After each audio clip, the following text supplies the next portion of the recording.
ሻርናና ይቆለፈው እንዴ? ቆይ ጠይቃታለሁ።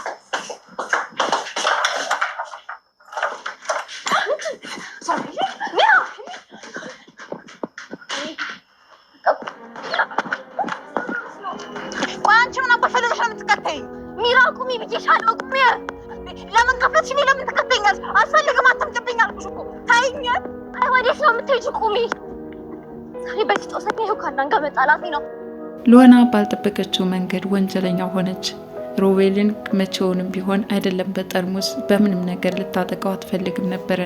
ይሁን እንጂ አጅሮ ሮቤል መነካካት ይወዳልና ዛሬ በሳራ ጉዳይ የወጣበት ቪዲዮ አድናን ጋር ሌላ ሰጣ ገባ ውስጥ ከቷቸዋል።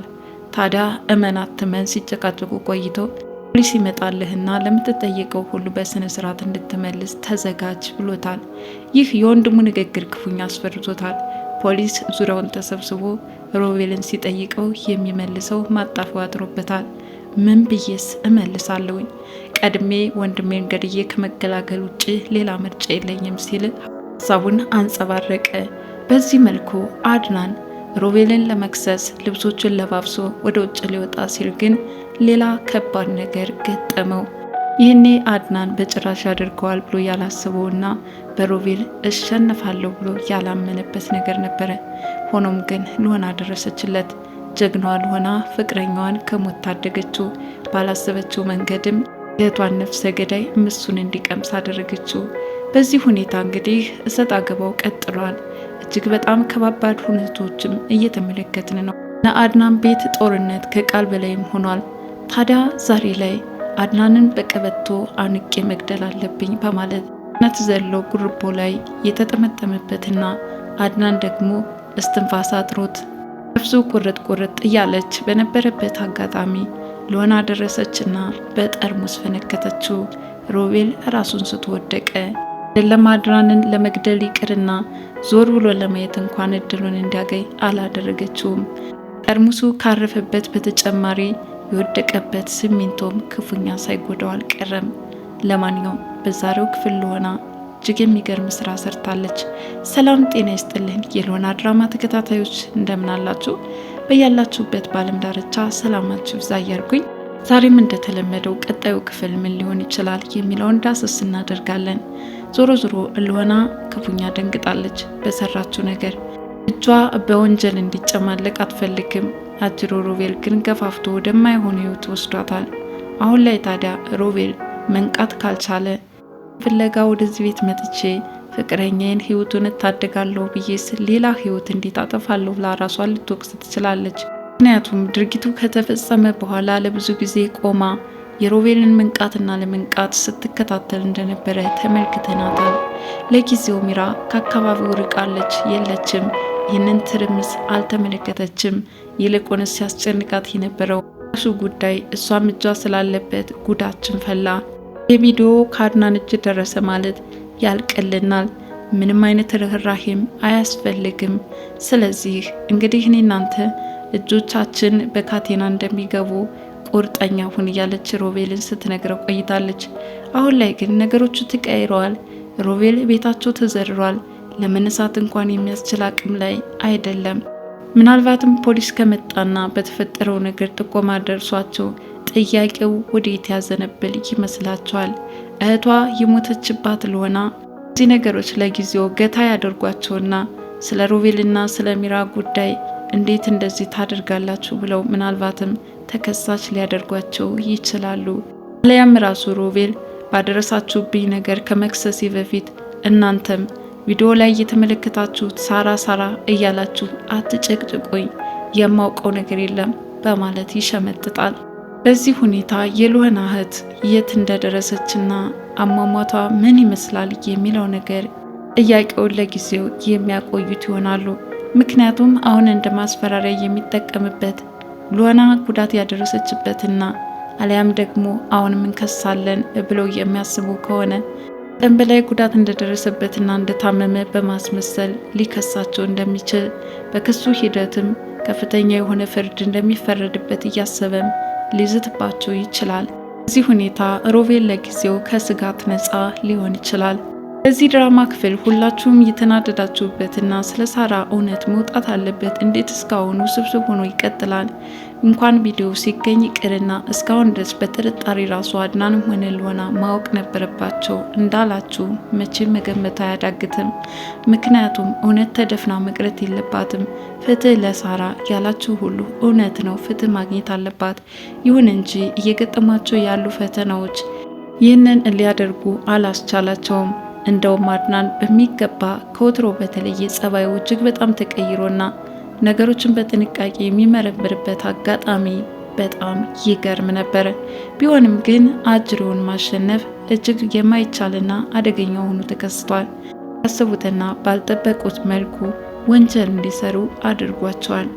አድናን ሁሉንም ነገር ቢደርስበት እውነታውን ቢያውቅም ቪዲዮውን ለመለየት ያስቸገረው ነገር ቢኖር ሚራ የቀረጸችበት አቀራረጽ ነበረ። ከርቀት ስለቀረጸችው ያኔ ሮቤልን ለመበቀል ስትል ብዙ ለመለየት በሚያስቸግር ሁኔታ ነበረ። እንግዲህ ወደ ኮምፒውተሩ ሲገለብጠውና ቪዲዮውን ሲመለከተው አንድ የሆነ አካል እየቀበረ እንደሆነ እንጂ ማን ይሆን ማን በደንብ የተለየለት አይመስልም።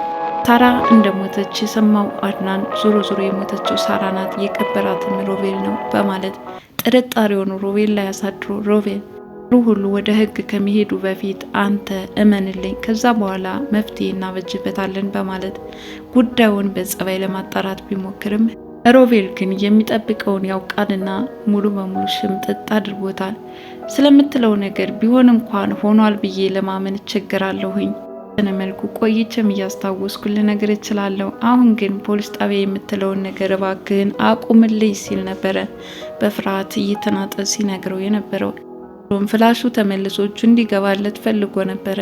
እንግዲህ ይህን ፍላሽ ለፖሊስ ሰጥቼዋለሁኝና ለጥያቄ ተዘጋጅ በማለት ልብሶችን ለባብሶ ሊወጣ ሲል ክፉኛ ጉርቦን አነቀው። ታዲያ ሮቤል በዚህ መልኩ ወንጀሉን ለመከላከል ቢያስብም ነገሮቹ ግን እንደጠበቃቸው አልሄዱለትም። ይኸውም የደረሰበት ጉዳት የበለጠ ከባድ ቁስልን እንዲያስከትል አድርጎበታል። እንዲያ ተዘርሮ ሎናም በድንጋጤ አድናንም ምናልባት ሞቶ ይሆን እንዴ ይሄ ከይስ የሆነ ልጅ መቼም ይዞ ማች ነው፣ ይሄ ከወደቀበት እናንሳውና ወደ አንድ መኝታ ክፍል እንውሰደው ማለቱ አይቀርም። ቼም ወደ ሕክምና እንውሰዱ አይሉም። ምክንያቱም የደረሰበት ነገር ምንድነው የሚሉ ከዶክተሮች የሚመጡ ጥያቄዎች ያስፈራዋልና ቀስ በቀስ እዛው ከቤት ተኝቶ እንዲያገግም ያደርጉታል። ከዛም ወይ ረሳው ማስታወስ አልችልም፣ ምን እየጠየቃችሁኝ እንደሆነ አልገባኝም፣ የሳራ ቪዲዮ የምትሏት ሳራ ማናት? የትሳውቃታለሁ በማለት በደረሰበት ጉዳት የማስታወስ ችግር እንደገጠመው አድርጎም ሊያስመስል ይችላል። ይሆን ማስመሰልና ውሸቱን ከሮቤል እንደሸመተችው ሁሉ አሁንም ሙሉ በሙሉ እንደማታውቅ አድርጋ ትሸመጥጣለች። ወይም ደግሞ ከአድናን የምትፈልገውን ነገር ለመውሰድ ስትል ይህንን አድርግልኝና ከፈለግ ስለ ፍላሹ አስረዳሃለሁ፣ ይኸውም እንግዲህ ካጠገብህ ያለችውን ሉናን አስወጣና እኔን ወደ ህይወት የምታስገባ ከሆነ ይህንን አደርግልሃለሁ በማለት ትደራደረዋለች ማለት ነው። አድናን ግን በሀሳቡ ፈጽሞ አይስማማም። ሉናም አድናንና ሮቤል የተጣሉበት ምክንያት ከስር መሰረቱ ለመጠየቅ ትሞክራለች። በእርግጥ ከዚህ በፊትም ምን ነው ከሮቤል ጋር የጀመራችሁት አዲስ ነገር እንዳለ ይሰማኛል፣ አንተም የደበከኛለ አድናን ምን ገጥሞ ይሆን በማለት ትጠይቀዋለች። እሱም እንግዲህ የኔ ፍቅር ሁሉንም ለኔ ተይልኝ፣ አንቺን የማይመለከት ስለሆነ ጫፍ እስከማደርሰው ድረስ ምንም አትጠይቂኝ በማለት መስመሩን ይዘጋዋል። አሁንም ቢሆን በተመሳሳይ መንገድ እያደረገ ያለው ይኸው ነው። ያስበውና እየሄደበት ያለው ነገር ቢሳካለት ዞሮ ዞሮ ሉና በምትረጋጋበት መልኩ ያረዳታል ማለት ነው። ታዲያ ይሄ ነገር ቢያስጨንቃት ከሮቤልም ራሱ አዲስ ነገር አገኛለሁ በማለት እየጠየቀችው ነው። እሱ ደግሞ ይኸውልሽ አንድ ፍላሽ ይዞብናል፣ ምክንያቱም እኔና ሜራ የባለግንበትን ቪዲዮ ስለያዘብንን እንዳያዩት ፍላሹን እንዲመልስልኝ ነው የተጨቃጨቁ ያለሁት። አድናን ግን አልሰጥም ብሎኛል፣ እባክሽን አስመልሽልኝ እኔ ፍቅር ይላታል። እና አርፈ በተቀመጥ የሰው ሚስት ማን ያዛልህ? እንግዲህ የመጣብህን አሜን ብለህ መቀበል ነው። እረ እንደውም ላንተ ከቅጣትም ቅጣት ሁሉም ነገር ሲያንስህ ነው በማለት መስመሩን እንደዘጋችበት ሁሉ ለሳራ ጉዳይ ሳይሆን የምትጠራጠረው ነገር ቢኖር በዚሁ ጉዳይ ነው። ለማንኛውም በዛሬው ክፍል የሮቤል ጭካኔ አድናን እንኳን አተረፈህ እያልኩኝ ለሆናም ቢሆን ደግ አረግሽ እንኳንም እሱን ቀመሰ። ምክንያቱም ለለሆናም የሚራራና ልብ ያልታደለው ሮቤል ከዚህ በፊትም ስለት በማንሳት ሊወጋት እንደነበረ ተመልክተነዋል። አሁንም ለሆና እንኳንም አቀመሰችው። ቀጣዩ እጣ ፈንታቸው ምን ሊሆን ይችላል? አብረን እንከታተላለን። ለማንኛውም የኔን አስተያየት ያቀረብኩላችሁ ይመስላል። እናንተስ በዚህ ድራማ ክፍል ምን ተሰማችሁ? በዛሬው ክፍል ቀጣዩስ ምን ሊሆን ይችላል የምትሉትን ሀሳብ አስተያየታችሁን በቅንነት አጋሩኝ። በሌላ ጠቃሚ ቪዲዮ እስከምንገናኝ ድረስ ቸር ቆዩኝ ያልኩ እዚሁ ሰናበታችኋለሁ። ባይ ባይ።